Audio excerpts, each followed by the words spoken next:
Hey, I got a question for you. What's the most important skill that you can have in your relationship, especially in your marriage relationship? Is this a question to me personally? Do I need to brush up on something? Maybe.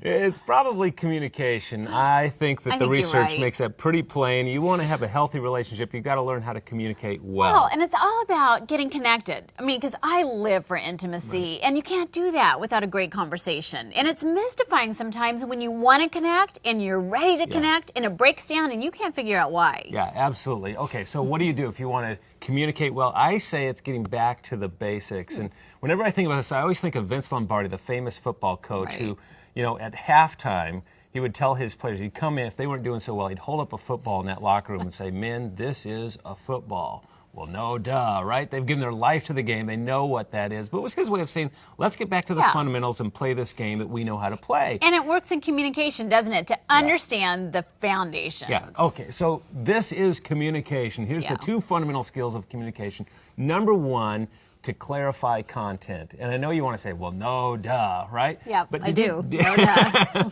But did you know this? That for the most common words, the words that we use most frequently in the English language, on average, they have 3.5 different meanings. A lot of room for, you know, miscommunications. Yes. In fact, the other day, we had to go somewhere. I came down, I got dressed, and I stood in front of your desk. You were gathering things, and I said, what do you think? How do I look? And I you said, fine with me. Yes, you did. And I went right up and changed.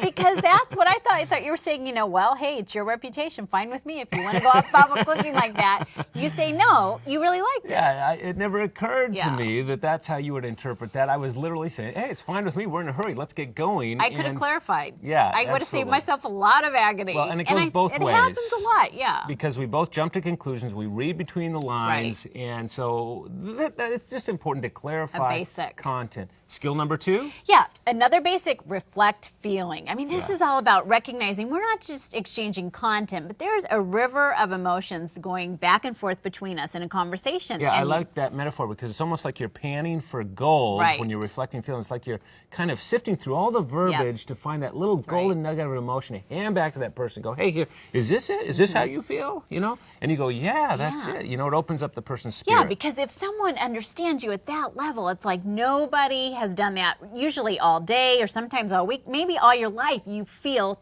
totally known. Right. And friend, I know that you're sitting there, you're thinking, oh, I do that. Well, maybe you do, but most of us think we do it a lot better than we actually do. Yeah, I know that I think I do it really well, and you inform me not so well sometimes. It goes both ways. So, but these are two pretty good skills, two fundamental skills to focus on. If you want to improve your communication, it's a pretty good way to start. You know, hey, this is communication. I know you want to say no duh, but try it out. Clarify content and reflect feelings.